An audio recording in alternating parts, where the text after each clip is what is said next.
The Word of God is alive and powerful, sharper than any two-edged sword, piercing even to the dividing asunder of the soul and spirit, and of the joints and the marrow, and is a critic of the thoughts and intents of the heart. All Scripture is God-breathed and is profitable for doctrine, for reproof, for correction, for instruction in righteousness, that the man of God might be mature, thoroughly equipped unto all good works. Study to show thyself approved unto God, a workman that needeth not to be ashamed, rightly dividing the word of truth. Proverbs 21:31. The horse is prepared for the day of battle, but deliverance is of the Lord. Proverbs 29:25. The fear of man brings a snare, but whoever trusts in the Lord shall be safe. Psalm 4:8. I will both lie down in peace and sleep. For you alone, O Lord, make me dwell in safety. Psalm 23:4. Yea, though I walk through the valley of the shadow of death, I will fear no evil, for you are with me. Your rod and your staff, they comfort me. Isaiah 59:19. So shall they fear the name of the Lord from the west, and his glory from the rising of the sun. When the enemy comes in like a flood, the Spirit of the Lord will lift up a standard against him.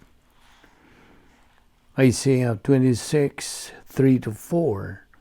You will keep him in perfect peace, whose mind is stayed on you, because he trusts in you. Trust in the Lord forever, for in Yah the Lord is everlasting strength. Sa dili pa kita magapadayon sa atong pagtuon sa pulong sa Dios ni ining adlaw, as usual nga atong routine gikinahanglan ang atong pagsusi sa atong kaugalingon. Atong susihon ang atong mga kalag, tag sa kalag, kung na pa ba'y mga sala nga pundo diha kini, kung dili nato isugit nito sa Dios nga mahan, kini mahimo lamang babag sa atong pagamuhatong pagtuon sa pulong sa Dios. Busa, let's go right away to the use of 1 John 1:9, which says in English, if we confess our sins, God is faithful and just to forgive us our sins and to cleanse us from all unrighteousness. For you unbeliever, the issue you're facing is not confession of sins, but use your free will so you can make a decision whether you believe in Christ or not. But ang pulong sa Dios nagatugon kanimo dili magtutuo, tumuo ka kang Ginoong Hesus o ikaw maluwas. Wala ay manuluwas si Ginoong Jesucristo lang. Acts 4:12 nagaingon, neither is there salvation on any other under heaven given among men whereby we must be saved. Busa sa hilo magampo ta.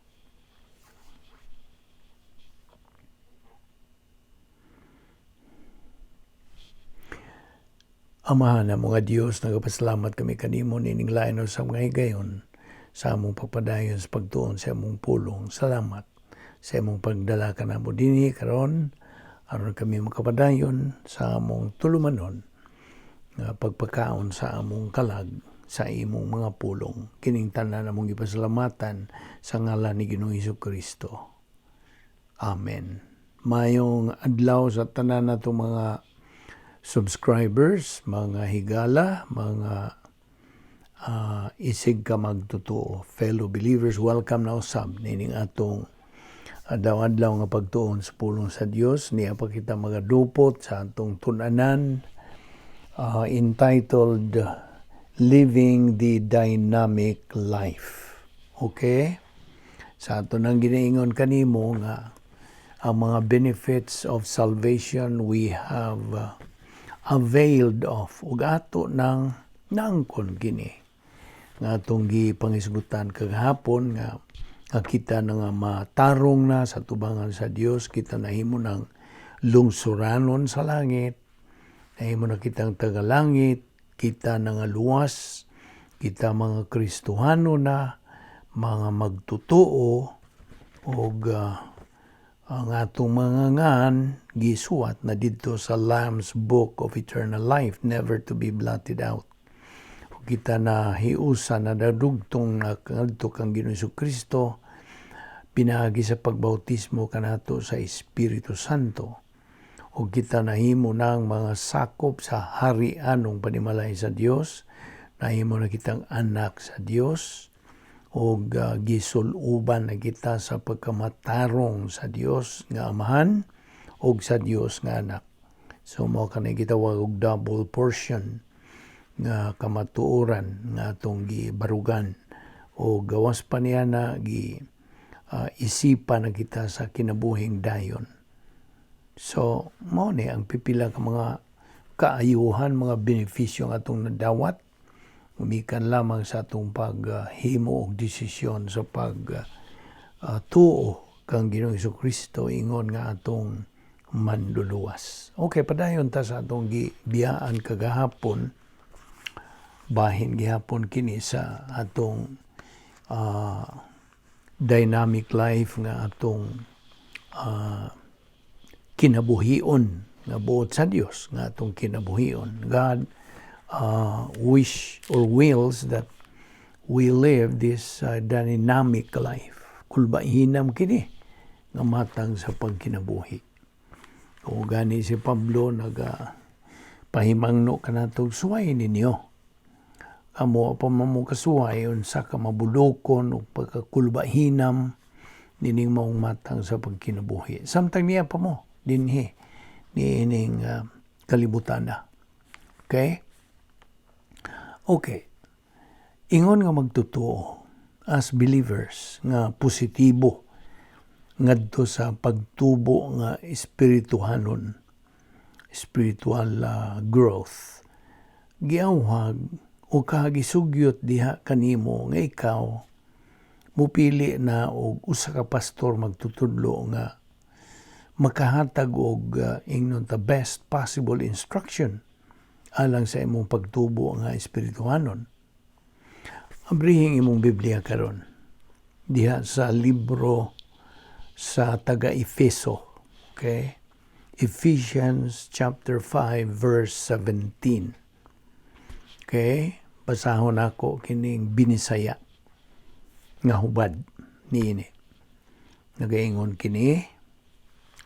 So just follow. Busa ayaw kamo pagpakabuang, paningkamuti hinoon, nga masabtan ninyo ang kabubuton sa Ginoo. Now, ang Griego nga pulong sa unwise, abot pasabot, dili manggialamon, mao ang pulong aphron. Aphron, A-P-H-R-O-N, aphron, o kini nakahulugan o to be without reason, to lack spiritual common sense. Mo grabot pasabot.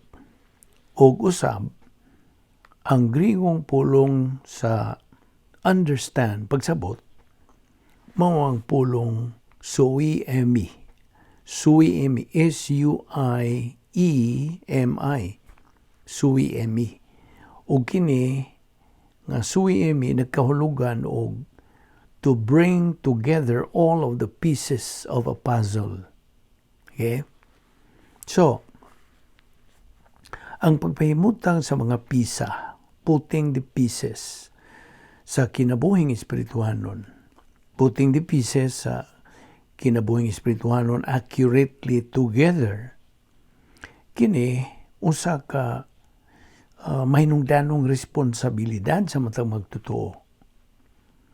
Atong mapupo kining mga pisaha, the pieces, pinaagi sa atong pagtuon sa doktrina.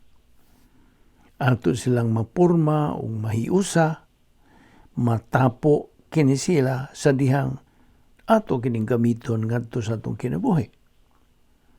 Kinahanglan ta ang pagsabot kung unsa gyud ang gikinahanglan sa Dios nga angay tang tumanon o dayon ato kanang tumanon. O karon nga nakaplagan mo na ang tukma mo nga pastor magtutudlo, if sa tinuod nga imo nagyong na kaplagan, imo na karong responsibilidad ang pagpamati kaniya o ang imong pagsuhat sa imong notes, pagkopya ba sa iyang mga punto nga itudlo, o giawhag ka na sa pagka-aktibo nga tinunan, active learner. Kay dako manginsulto ngadto sa Dios kung mulingkod ka na lang dihas imong lingkuranan og mo tagpilaw adto lingkod sa front, sa unahan, aron ka makadungog ug maayo way makabalda kanimo. Paminaw gyud maayo. Learn, paningkamuti nga ikaw makakaton. Okay? Now, kini mo isugyot. Sugyot kini alang kanimo sa imong kaayuhan. Now, ang Dios kung siya muhuna-huna, dili siya pareha sa imong paghuna-huna. He does not think as you think. Gikinahanglan mo ang pagkat-on sa paghuna-huna sama ni Kristo kung buot mong kinabuhi spiritual life. Kung sa magisulti des Isaias, Kapitulo 55, versikulo 8 at 9. Ato niyong basahon. Sabi ni Saya, paminaw. Kaya nga akong huna-huna, dili sama sa inyong huna-huna.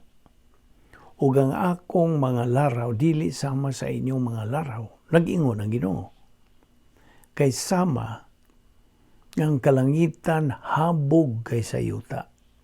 Ang akong mga laraw habog kaysa inyong mga laraw. Ug ang akong hunahuna kaysa inyong hunahuna. You see? Kaya bigod nimo. Ang tao, kita bang mga tao, hunahuna mangutag tawhanong mga hunahuna, of course, human viewpoint. Apan ang Diyos, muna-huna, Diyos nung una-huna, natural, divine viewpoint. Ang tawhanong panguna-huna, human viewpoint, mag-aingon man og pagbinuutan lang, aron ka mahilangit. Mao na human viewpoint. Apan ang Diyos nun nga panguna-huna, divine viewpoint, nagaingon og tumuo ka kang Ginoong Hesukristo ug ikaw maluwas ug mahilangit ka. You see, ang atong pangunahuna, our thoughts, nahidayag, meaning reflect sa atong kinaiya nga makasasala, old sin nature. While ang iya sa Dios nga pangunahuna, naga-reflect sa iyang hingpit nga kinaiya, perfect essence, or attributes. Ang Diyos nakanayon sa pag-ingon, ang akong mga pamaagi o mga laraw, dili inyuhang mga pamaagi. Kaya ang Diyos nung maayo, divine good, mao'y pamaagi sa Diyos, samtang ang tawhanong maayo, human good, mao'y iyas tao ng pamaagi. Nagkasabot ka ba? Now, ang bugtong nga matang sa maayo, the only good nga mapanalanginan sa Dios, ang bugtong matang sa maayo magamit sa Dios, mao ang gitawag og Dios nung maayo, divine good. Now, pagbaton og bukas nga pangunahuna dinhi, have an open mind niining bahina kay may nungdanon yun ni pangayo alang sa atong Kristohan ang pagkinabuhi. Very essential o very critical kining doktrina. Okay? So, I hope you maintain that open mind. Now, ang divine good, Diyos nung mayo, mao ang pagbuhat o usa ka hustong butang sa hustong paagi. Divine good is doing a right thing in a right way. Gusto? Pananglitan. Ang paghatag og salapi ngadto sa simbahan, ngadto bas mga misyonero o mga ebanghelista, ang pagampo, ang pagsaksi, witnessing, ang pagtabang ni adtong ginahanglang tabang, kining tanan, pulos man ni mga maayo, dalaygon pa man gani. Apan kung imo ka nang gibuhat, nga wa ka mapun-e sa Espiritu Santo, kana silang tanang mga binuhatan nimo, nga mayong binuhatan, mo na gitawag og tawhanong mayo, human good. Ug kining mong matang sa binuhatang maayo, dili madawat sa Dios. Sabtag na, dili madawat. Kayon sa isulti sa Dios, ang akong hunahuna, dili sama sa inyong hunahuna. Ug ang akong mga laraw, dili sama sa inyong mga laraw. Kaya ang akong mga laraw, habog kaysa inyong mga laraw. As long as samtang magpadayon ka sa pag-unahuna sa imong mga hunahuna, di gyud kang makatupong sa plano sa Dios alang kanimo. Sabtag na, mao'y hinungdan nga gikinahanglan mo ang imong pag-usab sa imong paagi sa pag-unahuna karon nga usa na ka Kristohanon. Okay?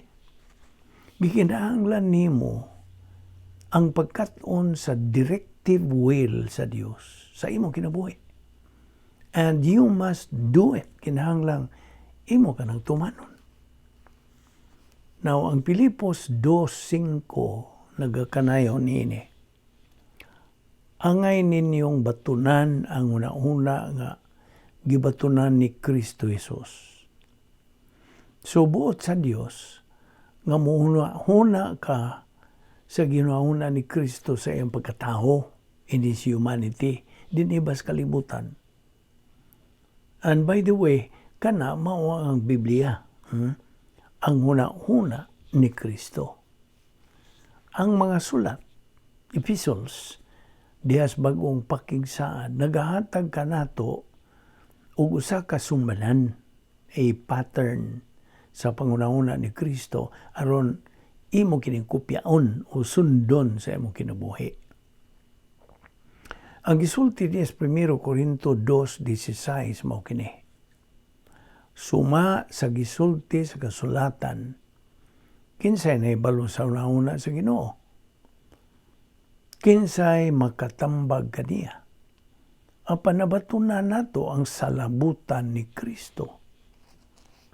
Now, abiyo nimo, sa pagkatao ni Kristo, what I mean in His humanity, gihikaw niya ang iyang kaugalingon. He deprived Himself sa gahom sa iyang pagka-Diyos. Kinabumuto niya nga gilimiti. He voluntarily limited Himself ngadto sa tawhanon niya nga mga hiyas o mga kinaiya, attributes sa tuyo, nga matuman niya ang plano sa Diyos nga Amahan. Sa ato pa, sa kinabubuton, iyang gihikling, He willingly set aside ang iyang gahom o pribilehiyo ingon nga Diyos, aron sa ingon niya na, siya magpakamatay dito sa krus alang kanato. Ay di man mahimo sa Diyos ang pagpakamatay. So kinahanglan siya magpakatao. Tiyaw mo ka ng desisyon na gagihimo ni Kristo tungod lamang gayod kay iya kitang higugma. Just imagine that. Matod pa sa Pilipos 2:8, nagpaubos siya og nagmasinugtanon hangtod sa kamatayon, bisan sa iyang kamatayon sa krus. Higala, tutuki og maayo ang duha ka mga pulong niining bersikuloha. Duha ka mga pulong nga naghulagway kang Ginoong Hesukristo ingon nga tao as man. Ang mga pulong nagpaubos og nagmasinugtanon. Sa in English, humility and obedience. Og dinha, imong makatunan unsaon mo sa pag-awat ni Kristo. How to be like Christ. Pagsundog kaniya. You know what? Ang atong pagkat-on sa pangunahon ni Kristo, mo resulta o musangpot, kini musangko sa atong pagtubong Kristohanon. O by the way, ang pagunahuna nato sama ni Kristo, gikinahanglan ta ang pagbaton o pagpaubos, humility.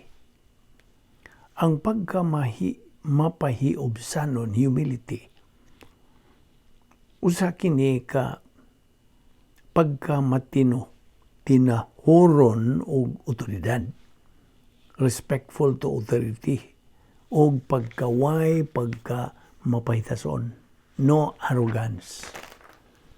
Kaya ang pagpaubos, God, humility, usa kini ka kahimtang nga naay pagkagaan, relax, nga pangunahuna, nga mamunga og kapahulayan, rest.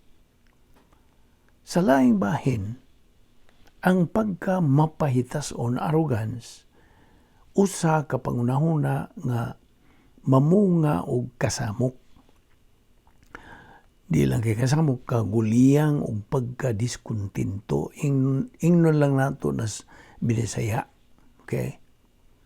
Kay hinumduman ta nga ang pagkamapahitason maoy misintensya ni Satanas ngantos linaw sa kalayo ra ba? Ug labot pa gyud niini ang pagkamapahitason maoy nakapaigi nila ni Adan ug ni Eva gikas harden sa Eden. You see? Kay mao kini ang kinaunhan yung sala nga nabuhat sa binuhat sa Dios. Una, si Lucifer. Si, tungod siyang pagkamapahitason. Hinsunod ang atong unang ginikanan, si Adan o si Eva. Now, ang pagkamapahitason, God, lugang pagyud niya na, musangpot kini og suliran ngadto sa Dios. It's gonna lead toward trouble with God. Ang Dios, ang itang hinumduman, nagapaabot kanimo isip iyang anak ug ingon nga sakop sa iyang harianong panimalay nga magbaton ka og pagpaubos. Sanglit nagsaad ra bagyod siya kanimo nga iya kang pauswagon pinagis imong pagpaubos. God promises to promote you through your humility. Paminaw niining pulong sa Dios sa giingon diya sa Santiago 4:6 o kini nag-ingon. Apan ang grasya nga gihatag sa Dios daghan pa. Sumala sa giingon sa kasulatan, kaaway sa Dios ang mga mapahitason, apan maghatag siya grasya sa mga mapaubsanon. You see na kasabot ka? Pagkaklaro niya na. Now, matudluan ang mapaubsanon. A humble person is teachable. Apan ang mga mapahitason dili. Diha sa imong pagkamapaubsanon, imong maamguhan, nga wa gyud kay sarang mahimo nga mulampos kaunta, gawas sa mga pagsangkap sa Dios. Imong maamguhan, you will realize diha sa imong masaligon nga pagsabot sa pulong sa Dios nga ang Dios mahimo umihimo sa tanan niya nga mahimo aron iyang siguruhon nga ikaw magmalipayon. di aw mo ka na igsoon. You see? Wag yo'y ikatandi sa matinumanong pag-atiman sa Dios kanato. Wala. Wag yo'y bisag gamayng pagkapakyas ang pagsangkap kanato sa Dios. Wala. Ayaw kalimti ang gisultis Filipos 4:19 nga nagkanayon og ang akong Dios magsangkap sa tanan ninyong gikinahanglan, sumala sa naghingapin niyang bahandi diha ni Kristo Jesus. Now, sa laing bahin, matubang gyud tang tanan. Why exempted? Matubang tag mga suliran o mga pag-antos. Sakto?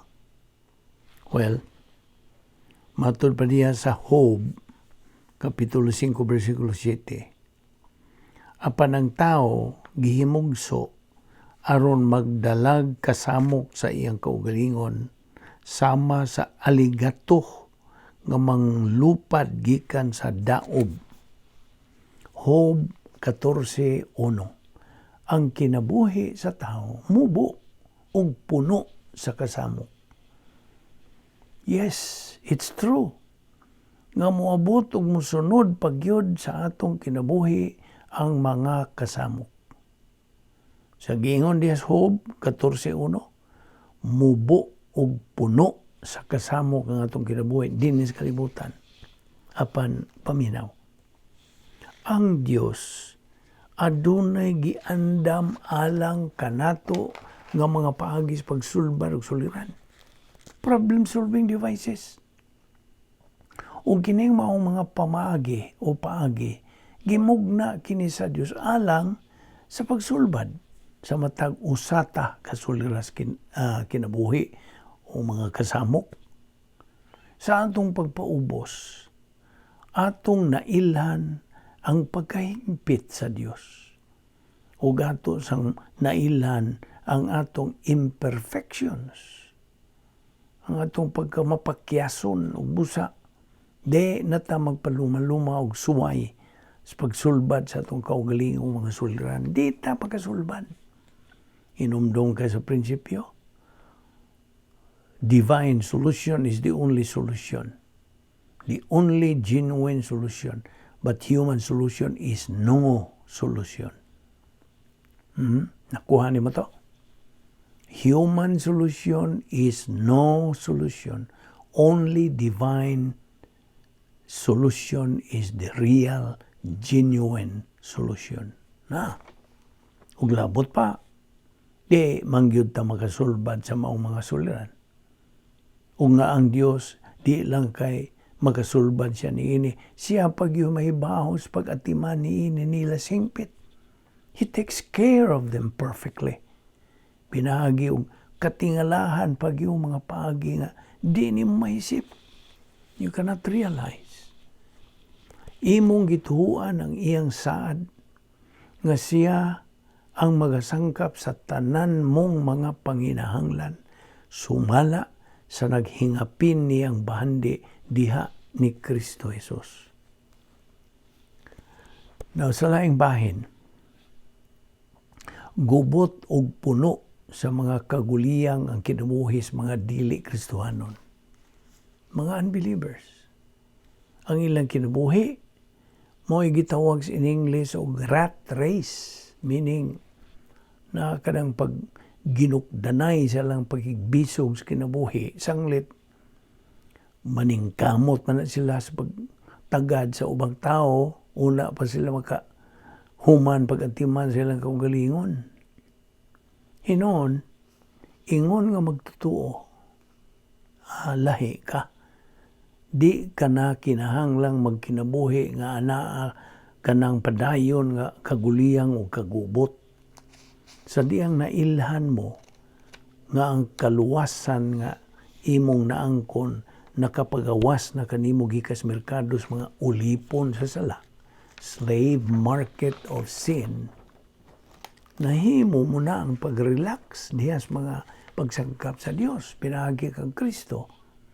O nagpagawas na kanimo gikan sa mga kabalaka sa umaabot nga mga adlaw.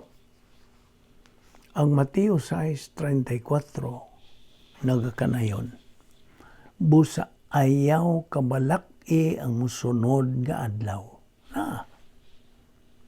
Kaya ang tinuod, ikaw ramanggoy naghimong lisod sa Kristohanong kinabuhi. Ikaw ra yun. Wa man gyud lisod sa yano nga sugo sa pagkatunog paubos. Hinoon, kundi nimo ugmaron ang espirituhanong kahanas nga mukabot nga dos pagpaubos nan imong gitugutan dihang pagkaarugante nga motubo kini siya. Ug imo na hinuong gihimo nga complicated ang imong kinabuhi. Sabot ka. Kung na-complicated ang imong kinabuhi, kung gibati nimong gipunayan kagatag og labad suo, nan, makaingon ko diha nimo nga, wa gyud di ay nimo masabdi ang prinsipyo sa faith rest drill. Paagis pagtuo nga nagdala og kapahulayan nga mao ang ikatulo nga problem-solving device nga gisangkap sa Dios kanato mga Kristohanon. You see? Higala, kung imo tugutan ang pagkaarugante nga mupulis pagpaubos diya si mong kinabuhi, musugod karabas pagpangihitag tawhan ng mga solusyon, inay Diyos ng mga solusyon. Maura ba yun? Di manera na. Kaya abigod nimo, ang pagka-arugante, mapahitason, mag-isip ni siya nga, wag yung masayon nga solusyon kaysa adlaw-adlaw nga pagtuon sa puro sa Dios. Naibaw ka? Ang kanunay puntariya sa pag-arugante, mao ang problema. Samtang sa pikas nga bahin, ang puntariya sa pagpaubos, mao ang solusyon. Ang solusyon sa Dios. Di man ang pagka-arugante, nagapadayag kini siya iyang kaugalingon in many ways. Apil na niya na ang iyang pag-rebuilde batong sa autoridad. Bisan pa ang mga ilado nga mga magtutuo sa ilang panahon, nahisukamod man gani nining salas pagkarugante, pagkamapahitason. Ginamit ang malig-on nga pagtuo, kadto si Moises, mo'y nangus mga Israelinhon, pahilayo sa Ehipto. Iyang gisaligan ang Ginoo bisan pag ang pulang dagat, the Red Sea, dihas ilang atubangan. Ug ang mga kasundaluhang Ehiptohanon didto silang likod. Gimanduan ni Moises ang gipagkuyangan nga mga Israelinhon sa dili pagkataranta, to not panic, kundili sa iyang pag-ingon ngadto kanila, ayaw kamo kahadlok, pabilin sa inyong nahimutangan og tan-awa, sudunga ang buhaton sa Ginoo niining adlaw aron pagluwas kaninyo. Sa in English pagod, stand still, behold the deliverance of the Lord. The Lord will fight for you today. Na sa Exodo 14:13. So gibahin sa Diyos ang pulang dagat. He split, He parted the Red Sea. Ug iyang giluwas sila. Kita nimo?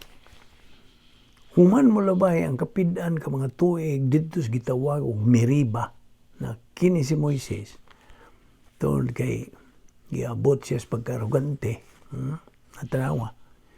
Giabot siya sa pagkarugante, bisupil sa direktang mando sa Dios nga pasultihon kini siya ngadto sa usa ka bato aron gikan niadto mubuhagay unyang tubig alang sa gipang-uhaw nga mga Hudiyo. Exodo 17 na. Resulta niya itong iyang pag-arugante o paghimo niya itong daotang desisyon. Nawa, hinoon siya tugutis pagsuod sa yuta sa saan? Promised land. You see? Now, okay, si Apostol Pablo nga nagsuwat sa nabantog nga mga doctrinal epistles diha sa Biblia. Tubang usab sa problema sa pagkarugante. At is Apostol Pablo ba?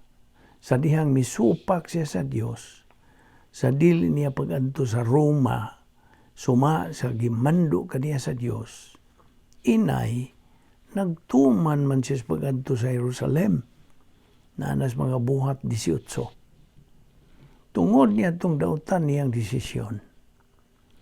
Ang nihaguman niyang resulta niyanto, mao nga siya, gidakop na inoon siya ingon nga binilanggo o gipada dito sa Roma nga kinadinahan in chains. You see? Okay, this 1 Pedro 5:5 nga to sa 6. Akong basahon. Kontra sa Dios ang mga garbuso, meaning mga arugante. Apan maluoy siya sa mga mapausanon. Busa, pagpailalog kamo sa gahom sa Dios, aron magtuboy siya kaninyo sa panahon nga iyang gitakda. Prinsipyo, niya prinsipyo ang ihatag nimo. Ang tawhanong mga solusyon, maisip nga dili solusyon. Ang Dios nung mga solusyon, maoray matuod nga solusyon. Ako na bitaw ning gi-quote kaganiha. Human solutions are no solution. Divine solutions are the only solution. Sabot? Kaya suwat na diya sa imong notebook o sa imong iPad. So, sa magkadaghang higayon matag adlaw, kinahanglan tas magpili, dapig ba kita sa Dios o supak ba kita kaniya? Kung mohimo ta niining pagpilia, inubanan sa pagkaarugante, atong ipili ang atong solusyon ug ang kadulom sa pagkaway solusyon. Apan kung kining pagpilia, ubanan ta o pagpaubos, atong gipili ang hingpit nga solusyon nga iya sa Dios. God's perfect solution. Nga mao ang pagpuno sa Espiritu Santo, ang atong paggamit sa doktrina diya sa atong kalag, paggamit sa 10 problem-solving devices nga iya sa Dios, nga gisangkap kanato. Ug uban pa, ug atong gibutang ang atong kaugalingon sa kamot sa Dios. Samtag yun. Abrihing imong Biblia karon sa 1 Pedro 3:8 ug 9. 1 Peter 3:8 and 9. Nagaingon kinis binisaya. Sa katapusan, hiusahan ninyong tanan ang inyong mga hunahuna ug pagbati. Paghigugmaay kamo sama sa mga magsuon, pagkaloy anay ug pagmapaubsanon kamo. Ang dautan ayaw balusi og dautan. Ang panghimaraot ayaw tumbasig panghimaraot.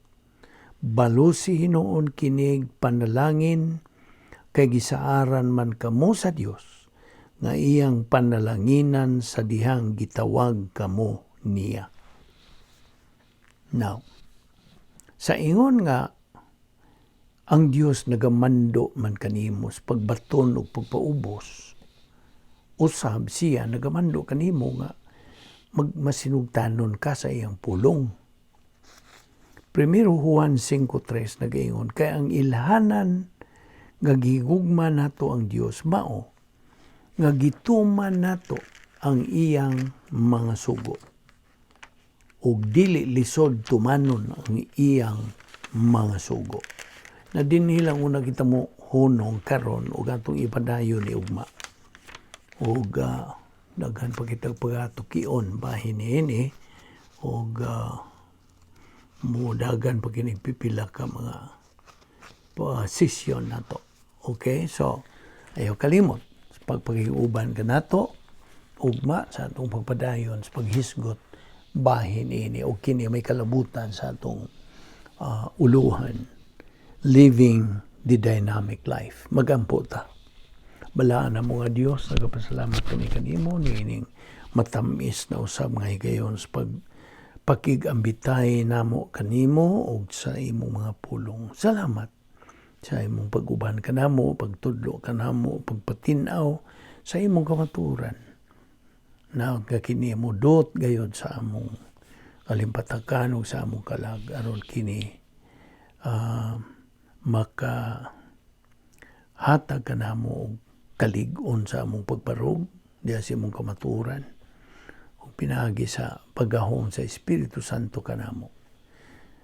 Salamat ning among Bible study through the YouTube. Kining tanan among ipasalamatan sa ngalan ni Ginoong Hesukristo. Amen.